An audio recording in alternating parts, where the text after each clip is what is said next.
नमस्कार दोस्तों, आज हम अध्याय त्रिविमीय ज्यामिति का भाग 8 पढ़ेंगे। हमने हमारे पिछली वीडियो में पढ़ा था दो रेखाओं का सहतलीय होना तथा दो समतलों के बीच का कोण ज्ञात करना। आइए देखते हैं कि आज के इस वीडियो में हम क्या पढ़ेंगे। तो दोस्तों, आज के इस वीडियो में हम पढ़ेंगे समतल से दिए गए बिंदु की दूरी तथा एक रेखा और एक समतल के बीच का कोण।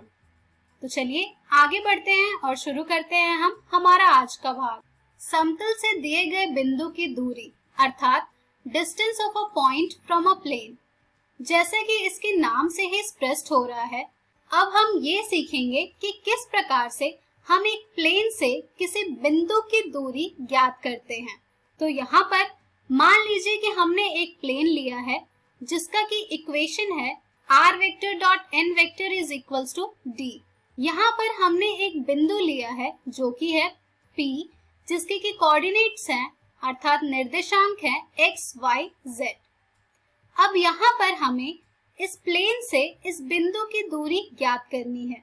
तो यहाँ पर हम मान ले रहे हैं कि ओरिजिन से उस बिंदु की जो पोजीशन वेक्टर है वो है a वेक्टर और प्लेन से उस बिंदु की जो दूरी है वो है d के बराबर।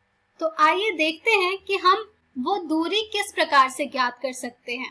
तो दोस्तों, यदि समतल का समीकरण r vector dot n vector बराबर d के रूप का है, जहां n वेक्टर समतल पर अभिलंब है, तो लंबिक दूरी अर्थात d हमें प्राप्त होगा mod a vector dot n vector minus d बटे मॉड n वेक्टर को हल करके, जहां पर a वेक्टर है हमारा पोजीशन वेक्टर हमारे पॉइंट P का। अब अगर यहाँ पर हमसे ये पूछा जाए कि मूल बिंदु O से समतल की दूरी क्या है, तो ये हम कैसे बताएंगे।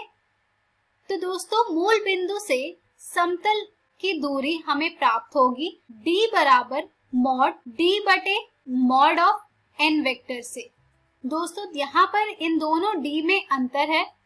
यहाँ पर ये जो छोटी वाली d है ये हमारे प्लेन के इक्वेशन की d की वैल्यू है और जो बड़ी d है वो है हमारे distance of a point from a plane अर्थात समतल से दिए गए बिंदु की दूरी।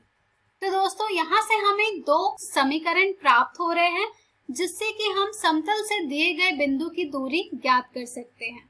आइए अब हम देखते हैं इनका कार्टेशियन फॉर्म अर्थात कातरीय रूप। तो दोस्तों, कातरीय रूप ज्ञात करने के लिए यहाँ पर हम मान ले रहे हैं कि हमारा जो पॉइंट P है उसके कोऑर्डिनेट्स हैं x1, y1, z1 और जो हमारा स्थिति सदिश अर्थात पोजीशन वेक्टर है उस पॉइंट का वो है a वेक्टर और हमारा जो प्लेन है उसका कार्टेशियन इक्वेशन हमें जो दिया गया है वो है ax plus by plus cz is equals to d। तो यहाँ से हमें जो इसका कार्टेशियन इक्वेशन प्राप्त हो रहा है वो होगा अगर हमारा a वेक्टर बराबर है x1 i cap plus y1 j cap plus z1 k cap के तथा हमारा जो n वेक्टर है वो बराबर है a i cap plus b j cap plus c k cap के। तो इनके मान को जब हम प्रतिस्थापित करेंगे इनके वेक्टर फॉर्म में तो हमें ये प्राप्त हो जाएगा P से समतल पर लंब की लंबाई बराबर mod x1 i cap plus y1 j cap plus z1 k cap dot a i cap plus b j cap plus c k cap minus d upon under root a square plus b square plus c square.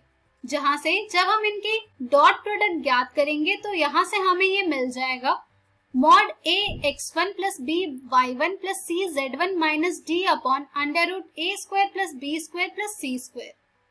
तो दोस्तों, समतल से दिए गए बिंदु की दूरी हमने सदिश समीकरण के द्वारा भी ज्ञात कर ली है और इनका कातरीय रूप भी ज्ञात कर लिया है कि हम इसे किस प्रकार से ज्ञात करेंगे। चलिए अब हम देखते हैं इस पर आधारित एक प्रश्न।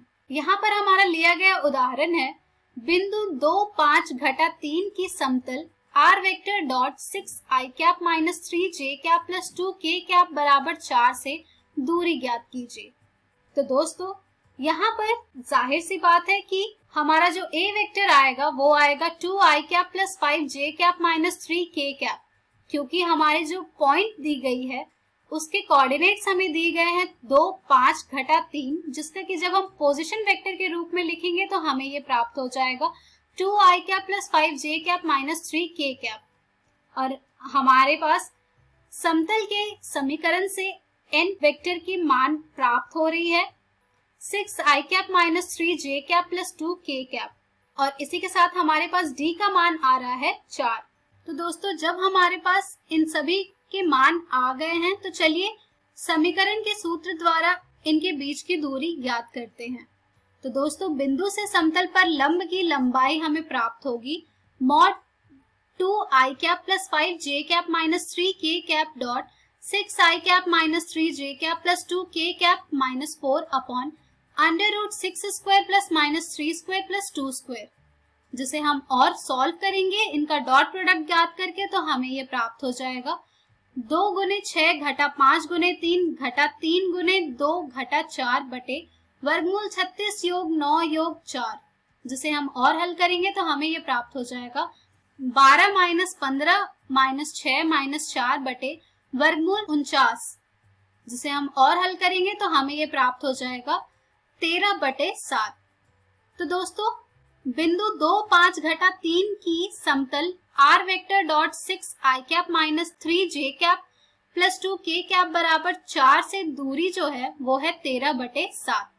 चलिए दोस्तों अब हम बढ़ते हैं हमारे अगले टॉपिक की ओर, जो कि है एक रेखा और एक समतल के बीच का कोण, अर्थात angle between a line and a plane.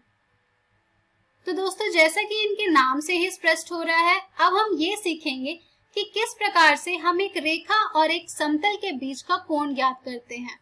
आइए देखते हैं कि वो हम किस प्रकार से ज्ञात करेंगे। मान लीजिए कि हमने एक रेखा ली है L, जिसका कि इक्वेशन है r वेक्टर बराबर a vector plus lambda b vector, और जो हमने प्लेन लिया है उसकी इक्वेशन है r vector dot n vector is equals to d। अब यहाँ पर हम इन दोनों के बीच का कोण कैसे ज्ञात करेंगे?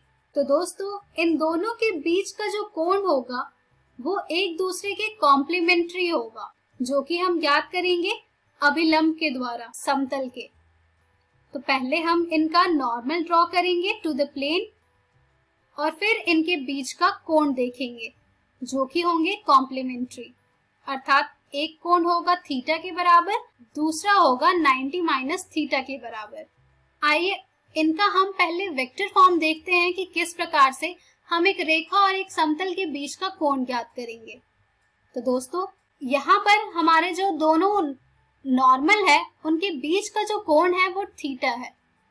तो यहाँ से हमें प्राप्त हो रहा है cos थीटा बराबर mod b vector dot n vector upon mod of b vector multiplied by mod of n vector.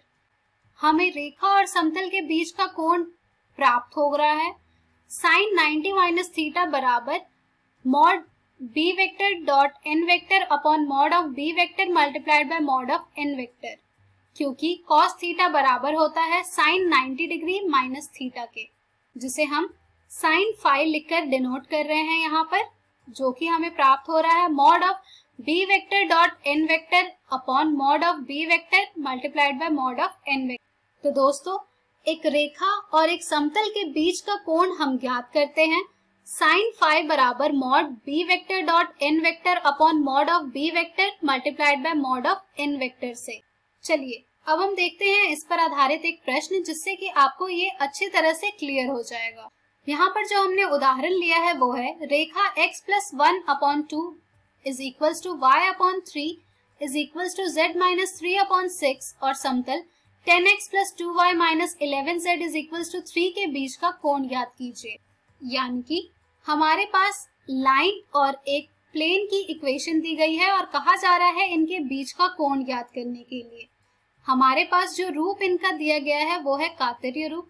तो चलिए देखते हैं कि हम इनके बीच का कोण किस प्रकार से ज्ञात करेंगे।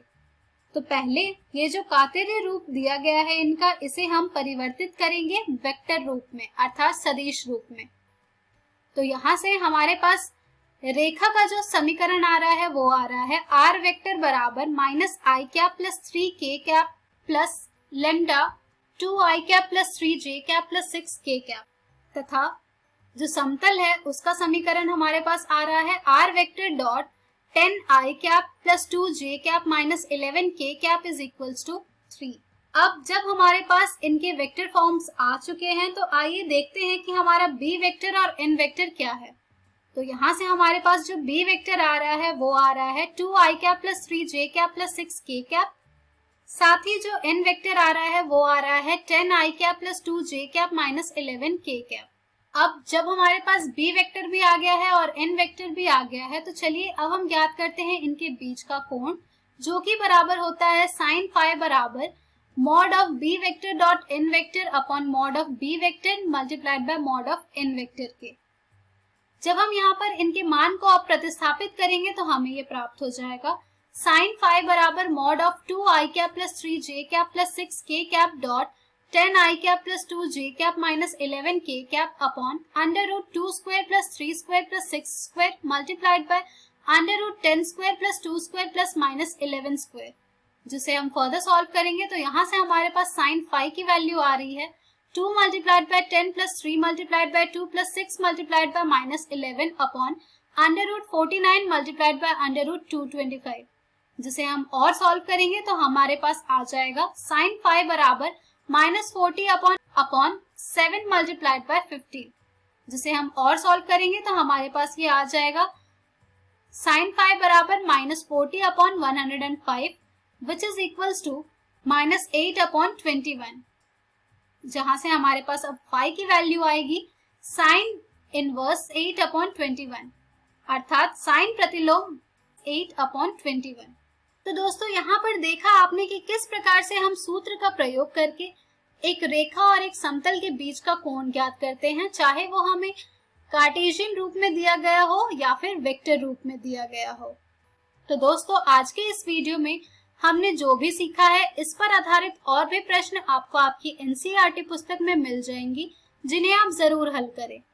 और इसी के साथ हमारे आज की ये वीडियो समाप्त होती है। आज के इस वीडियो में हमने सीखा समतल से दिए गए बिंदु की दूरी तथा एक रेखा और एक समतल के बीच का कोण। हम हमारे अगले वीडियो में देखेंगे प्रैक्टिस क्वेश्चंस। धन्यवाद।